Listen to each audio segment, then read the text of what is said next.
Welcome into Eye on Northeast Kansas, the podcast. This is where we recap some of our top interviews from the week on Eye on Northeast Kansas, the TV show. You can catch it streaming live 4 o'clock Central Time, Monday through Friday from our WIBW TV studios in Topeka, Kansas. This was a busy week to raise awareness and also catch up with some of our local officials. Interim Topeka City Manager Richard Nienstedt was our first guest for the week. He is actually in the middle of conducting interviews for his replacement. We caught up with him as the governing body had just wrapped up some interviews with their 5 finalists. And later this week, they were going to be meeting with their 2 finalists. And perhaps by next week, they will announce who his replacement will be. So here's what Richard had to say about what he'd like to see in the next city manager. Appreciate you coming in. Hey, it's good to be here, even on this blue smoky day. Well, and you are smiling, even though most people would be like, oh, we're finding someone to replace me. Okay, but this for you is a good thing. What's happening with the city manager search? Today, the city council interviewed 5 finalists, 4 males and 1 female. They interviewed 5 finalists today, and tonight from 5 to 7:30 at Hotel Topeka, there will be a public reception where the public can meet these finalists, and they'll be asked to weigh in. They'll be given some sort of evaluation form, and the council will collect those and use those in their deliberations in deciding if one of these people they want as their next city manager. And we do have them, so we're going to show their photos so you recall who they are. Jeffrey Dingman is the Deputy City Administrator in Fort Smith, Arkansas. Alan Howes is the Assistant Administrator for the Unified Government in Wyandotte County, KCK. William Jones, City Administrator for Mequon, Wisconsin, that's just north of Milwaukee. And the Assistant City Manager for Dallas, Texas, in charge of infrastructure, Robert Perez, rounds out the field along with Abby Jacobin, the Chief Financial Officer in Washoe County, Nevada. As you met with them today, Richard, any unifying theme amongst all of them in terms of some quality that the city leaders are looking for? Well, I think that the main quality is relationships. Can they build a relationship with the governing body? Do they think that's important? Can they build a relationship with staff? Do they think that's important? And can they build a relationship with the public, with the citizens? Is that important? So I think what you'll see is the final candidates that come forward are people who the governing body thinks are the best at relationship building long term in a community. As you've been interim city manager, and it's going to end up being almost a year by the time it's all said and done, what have you noticed is the importance of those relationships? Because some people would say, well, it's great if you're a people person, but don't you also have the skills, need to have the skills and the knowledge to know what solutions might work for the problems we face? Number one, you have to like dealing with people. If you don't like, I've always been amazed at managers who really don't like people. They just go to the office, then they leave. And I think the most important part of this job is having relationships with your elected officials, with your staff, with your public, because if you can't talk to people, if you can't listen, you don't know what's going on, and I don't believe you can be a very effective manager for your community. Well, we want them to listen to the public tonight from 5 to 7 or 5:30 to 7:30 at Hotel Topeka. The public meet and greet, we will be covering that as well. One issue that the new city manager will be dealing with is what do we do with Hotel Topeka, and to what extent will the city be involved in it? There is the Development Corporation Board meeting next week going on on this. Part of it is a request for more funding from the general fund, do I understand? Well, it is. I mean, here's the thing. As long as we're operating a hotel, you have to have funds to help operate the hotel. That's why we're working so hard to try and find another party to take over the hotel, to buy the hotel. I thought hopefully in the next few weeks you'll hear more discussion about that. But the city never intended to be in this for the long term to own a hotel. Our job was to save it, stabilize it, and then sell it to another party. I think there might be some frustration from people as to why that hasn't happened yet. Mayor Padilla said during the GTP annual meeting last week that, you know, we do want to take our time. So where's the good balance between taking our time and taking too much time? Well, we're not taking too much time. We're getting the hotel ready for a sale, just like you do a house for sale. You get that ready, you check the market, you hire people that can help you, and I think we're right on the timeline where we wanted to be. And it wouldn't surprise me if what I'm hoping is I would like to, by the time I leave, I'd like to be able to tell you that hotel's been sold. But I think hopefully in the next 2 or 3 months, it won't be a city-owned hotel anymore. Again, by the end of the week, the city had narrowed it down to its top 2 choices, and they tell us to expect an announcement in the week ahead. We will keep you posted. Shawnee County Commissioner Bill Riphahn also visited the show. It was a busy week for Shawnee County. They had a groundbreaking. A big festival is underway. Bill Riphahn updated us on that. And you're liking the forecast because this is starting to be in the busy time of year for our local parks. This is a great time, especially for Tulips at Twilight. Tulips at Twilight is the evening event. The tulips themselves are in full bloom, and we're going to get to that. But first, I want to ask you about a project we have been talking about for years, it seems. There finally is movement when it comes to Family Park. We have video of the groundbreaking that you all had earlier this week. What's the update on Family Park? Okay, this is actually, I consider this the second phase. A lot of people are calling this the first phase. I consider the first phase when we put the Midwest Aquatic Center in the pool. And but this phase will feature 16 pickleball courts. We'll have an open air shelter, restrooms, and then we're going to have a destination playground, which I'm kind of excited about. That's a big playground that will draw people in from all over. Well, the first thing we have is actual groundwork going on. So the first thing that's going to be built is what, and when will we see that complete? Well, we should see the pickleball, the shelter house, the restrooms, and the destination playground done sometime in late July. Oh, wow. That quickly we're going to get some things in place there. Yes. And then in the future, there'll be other phases into the park. What's going to determine how quickly any of those other phases happen? Well, availability of funding, of Say, course. money? It's always money, that's right. But, you know, in the future, I can see a bark park in there, some trails, a pump track. That's kind of something new, something we don't have. It's kind of like a BMX course, only bigger, and it's kind of tuned for adults. I mean, it's for people of all ages, but it's really geared for adults, I would say. But all down the road as funding all down becomes the road, available. Yes. Okay, Yep. because I know there's been a lot of discussion balancing interests with various parts of town. The other big event you mentioned, Tulips at Twilight, is happening at Old Prairie Town at Ward Mead Park. But the tulips themselves, oh, we have some fantastic video of what was. This was Lake Shawnee earlier this week. It's still looking good right now, and that's right on cue because a big event is happening this weekend. That's right. We started last night, actually, and we've kind of changed our hours from past years, or not our hours, but our days that we're open.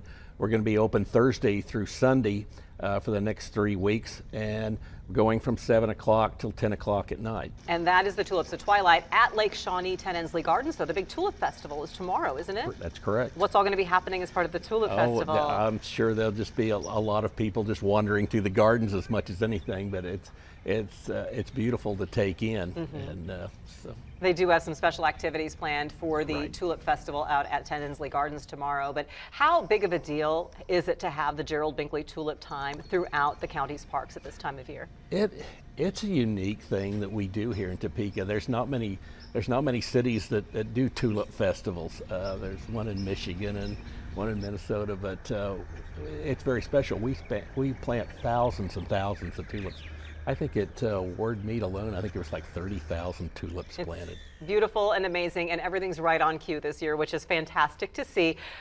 Indoors, the Shawnee County Courthouse has had some work going on for quite some time. So what is the latest on the renovations that we've been seeing there? Okay, we're putting all new windows in. We're putting HVAC systems, heating, air conditioning, a lot of new computer wires, a lot of things you don't see are going Things that aren't as exciting as a new park. I know, but I tell people it's kind of like painting a moving bus because we've never shut down the courthouse, and we have to move people out of one room over to another, and we have courts going on and trials, and so it's been a logistic nightmare almost trying to keep everybody moving and still operating. How vital was this though to have this work take place? It was needed. A lot of this equipment was original to the building. It was worn out, and the building has always had hot and cold spots, so hopefully we have a much more consistent climate for the workers, and we hope to have it all sewn up by December. By December. Okay, so we'll keep an eye on that as the year goes on. Shawnee County Commissioner Bill Riphahn, have fun. Go look at some tulips this weekend. I will. All right, thank you. Thank you. Tulip time truly is a beautiful time of year all around the capital city. So if you haven't been, make a trip to Topeka and check out those tulips. Perfect timing for the festival this year. This is election year, just getting started, and this past week we marked April 11th, 4/11 or 4/11. The League of Women Voters uses that as a day to raise awareness of its voter education efforts. Angel Romero is with Topeka's Voting Coalition. Mary Lou Davis is with the Topeka and Shawnee County League of Women Voters. They told us all about 4/11 Day. 4/11 Day. And this, Mary Lou, is coming up Thursday, which is 4/11 or 4/11. Correct. I really like how clever that is. It's vote411.org. Vote411.org is how all of this ties together. What can we find at that site? You can find anything that you need. If you want to check your voter registration, if you want to check where your voting poll location is, you can do that as well. You can check on candidates and what their responses have been to questions that we have posed to them. So it's kind of a one-stop shop education for the voter. Why is that 411 so important, Angel? Yeah, one of the reasons that we know when we talk to voters about why they don't show up to vote is sometimes folks feel that they don't have the information to come out to vote. And we want to make it as easy as possible for folks to get the information they need to make it to the polls. And so by going to vote411.org, it is, just as Mary Lou said, a one-stop shop where folks can find all the information right there. And especially that candidate questionnaire is so huge. That's actually localized to their location. So folks type in their zip code and it will pull up their specific candidates on their ballot, which is really great. And explain that candidate questionnaire, Mary Lou. Is that something the League does, or who puts that out? The League does it cooperatively, so it's going to be at the national level. So the National League, or the League of Women Voters United States, does for the national. Then it comes down to the state for the congressional and the Senate seats. And then it comes on down to the local for the House of Representatives and the state Senate, as well as county, city offices as well, if appropriate. What yes. types of questions are on that questionnaire that you feel it's important for voters to know about a candidate? Well, first of all, the candidate can introduce themselves, some biographical information, and then there's issues that are looked at and decided on at the local level or the state level, and those are posed uniformly to each of the candidates. Which is really a good point to make, because especially this year, 2024, a lot of people are talking about the presidential election, and that's all well and good because the president obviously is a very important and powerful person. But those local offices, Angel, why are they such a big deal? Oh my gosh, when we think about the politics, that the government that impacts our life, our daily lives the most, the roads that we drive on, the water that we get from our faucets, all of that is decided by local folks, by folks on our city councils, our county commission, our legislators. Those are some of the folks that touch our lives the most. And that you can make a difference by voting in every election, but you get to, in some ways, make the biggest difference when you cast your vote in those local elections for your local elected officials. And how does the Topeka Voter Collaborative tie into the League of Women Voters? What is your mission and specifically the purpose that the collaborative does? Yeah, so our mission is, we know that there are lots of great organizations like the League that are doing really good work to get people mobilized and get out to the polls. And so really we were formed out of this idea by, hey, let's get everybody together that's working on this issue so we can talk with each other and coordinate. We know we don't want to take over the work anyone's doing. We just want to allow a chance for people to share. And, are there maybe blind spots one organization has that someone else can help with? And how do we really just move forward together to take on this really important issue? So Thursday, 4/11, is Voter Preparedness Day, right? Is that, yeah, Voter Preparedness Right. Day. And so vote411.org is the site that you want people to go to. What other efforts can we expect from the League and the Collaborative as we move between now and the August primaries and the November election? Well, for instance, the League always hosts a meet and greet session, one that we had last year for the city council members. Every city council candidate attended, gave the candidates the opportunity, as well as the individuals, the public, to come to the library and ask questions one-on-one. It's hard to find people at home, so if you're going door to door, this was an opportunity for the public to also meet with the candidate. We already have our schedule for October for the meet and greet for our local state representatives and local state senators. So we'll be watching those primaries, and as soon as those primaries are over, we will be contacting those candidates and inviting them to attend. And Angel will be working with us in a collaborative effort to get all those groups involved. Well, everyone needs to get themselves educated and cast their vote and make their voice heard. Vote411.org is a good place to start. Mary Lou, Angel, appreciate you being here. Absolutely. Thank you so much for that. We are just getting started on this election cycle, folks. This August primary and November elections, state legislative offices, county officials are all on the ballot, including, of course, the presidential election as well. Lots of awareness events are going on in the month of April. This week actually was Black Maternal Health Week, and it is a week to raise awareness of the additional risks that Black women face when it comes to pregnancy and having healthy babies. Dr. Jacqueline Cannoli is with Stormontville Health in Topeka. She visited the show along with Abriana Markham, who is with the Topeka Doula Project. They have a couple events planned, but they also took a deeper look at this issue and how we can support moms-to-be. Welcome to both of you ladies. For those who aren't familiar, Abriana, what is the Topeka Doula Project and how do you reach out to people? Yeah, so the Topeka Doula Project is an area local nonprofit. We give free doula services to teens, incarcerated, and low-income families. So typically those who are on state insurance, and we also do free doula service to immigrants in our county. So helping folks out, helping all moms out. And this is an issue when it comes to certain populations. And Dr. Cannoli, what is the concern with Black moms-to-be? So we know that Black women are 3 times as likely to die of a pregnancy-related complication than white women, and we want to determine why is that. So that is what Black Maternal Health Week is about, bringing awareness to the problem and solutions. And that figure is astounding. Do we know where some of the problem areas might be that we can at least start to work on those? Some of the problems are related to coexisting medical conditions, implicit bias, structural racism, social determinants of health. All things that we can touch on each of those areas, which is what your events are aiming to do. So, yes. Abriana, first of all, you have something coming up Thursday. It's called Come In, Sis. What is that and how can people take part? So Come In, Sis is an event where I'm welcoming Black mothers into the conversation. Everybody is talking about Black maternal health, whether it's researchers or institutions or even Stormontville Hospital is talking about Black maternal health. But what is the community, how can we all get together and talk about it for ourselves? What do Black women need and how can I, with Topeka Doula Project, support Black mothers in our community? And so this is a conversation for them to come and let us know what we need with faces who all look like each other and who are all mothers and share the same, maybe the same or different experiences here in Shawnee County. So when you say Black mothers, any woman who is a mom already, moms who are expecting, what kind of population would you like to see come in? I want all moms. So if your kid is 6 weeks old, I want you there. If your kid is 45 years old, I want you there. I need, I say seasoned moms and new moms. Because all those populations and all those different stories of motherhood are important to what's happening here with Black maternal health in Shawnee County. Absolutely. Hearing from the people is how you know what the issues are. We can guess what the barriers are, but the people who are living it certainly would be the best source. And you're going to continue the conversation Saturday, Dr. Cannoli. What is that event? Yeah, so the Topeka chapter of Delta Sigma Theta Sorority Incorporated, which Abriana is also a member, as well as myself, we are organizing a community forum to discuss Black maternal health with physicians and midwives and health professionals from the county and local levels.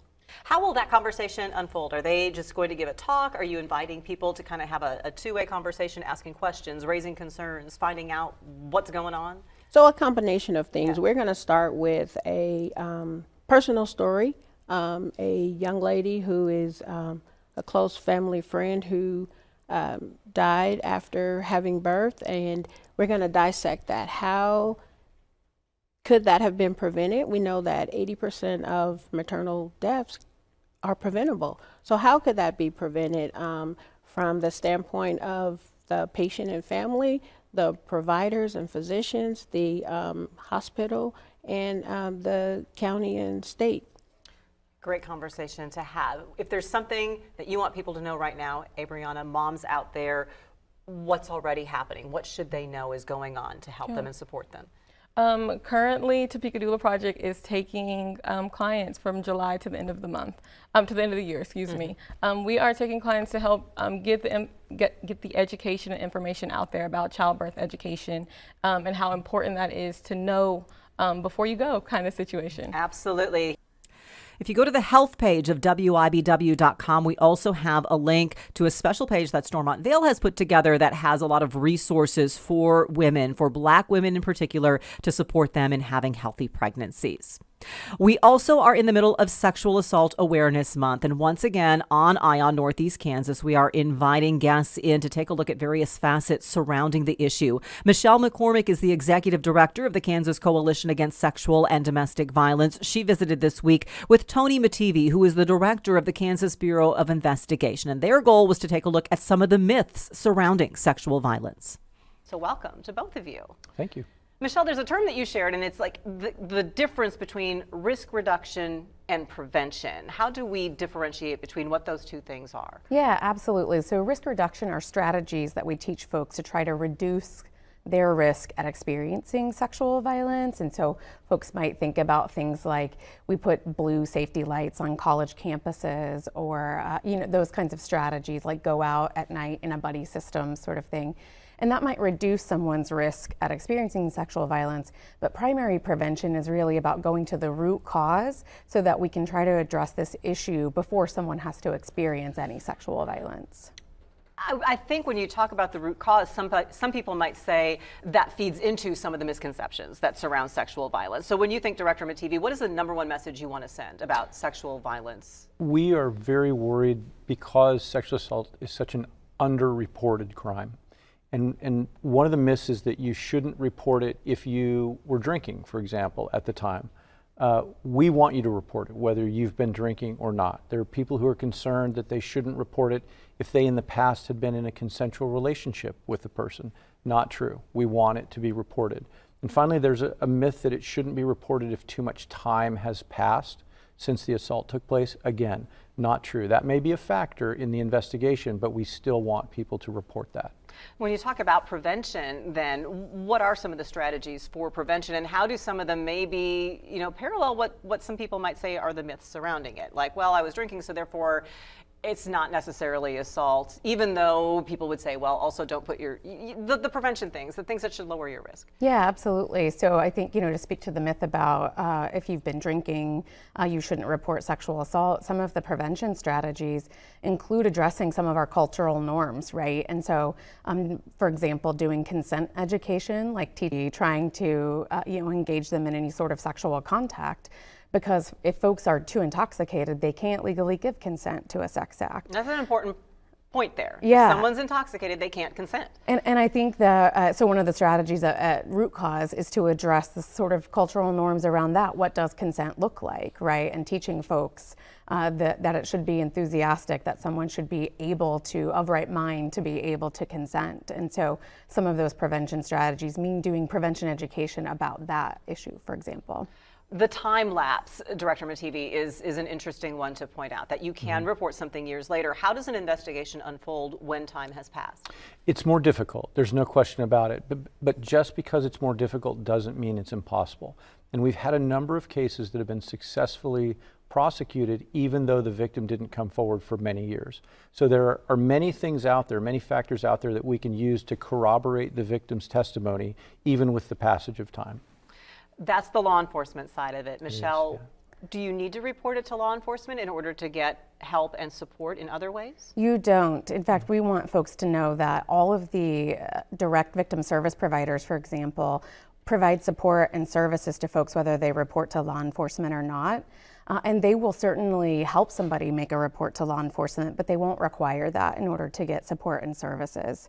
Additionally, we're very interested. There's a bill right now on the governor's desk under consideration for signing that would expand crime victim compensation support and services to folks, even if they don't report. So for example, if they go to a hospital to get a forensic exam, then they will now be eligible for some of the support services that crime victim compensation provides. And we did moments ago get some information on bills the governor signed today, and I have not read the entire list, and I think that one though might be on there, so we will have that online if that happens. So Great. There might be some there. But that being said, how does that play into sexual assault evidence and the kits? Can you still get them collected, even, Director Mattivi, what happens if the person doesn't want to pursue what happens to that evidence? And then they maybe years later might decide to pursue. Yeah, so the evidence is still obtained, right, and it's still saved. Even if they don't want to report at the time, we can come back later when they do decide to report, right? So the most important thing is that these victims get the services that they need. But we ask them to keep in mind that if they don't report, we can't keep this perpetrator from doing the same thing to someone else. And that's why reporting is so important. And here's where you can find some of the support as well. The Domestic Violence Sexual Assault Hotline is 888-363-2287, and KCSDV is kcsdv.org. Michelle, Director Mattivi, thank you both for being here and addressing very, very important things everyone should know. Thanks for having us, Melissa. Always remember, there are a lot of resources, a lot of help available. Thanks for taking a listen this week. Remember, if you want to see the videos from these segments and all of the guests who appear on Eye on Northeast Kansas, check out WIBW.com. You can also take a look at our WIBW 13 News YouTube page. Be sure to click subscribe while you're there. I also post these segments along with our studio selfies to give you a little behind-the-scenes look on my Facebook page, which is WIBW Melissa Bruner. Check it all out, and until next time, we'll see you on the Red Couch.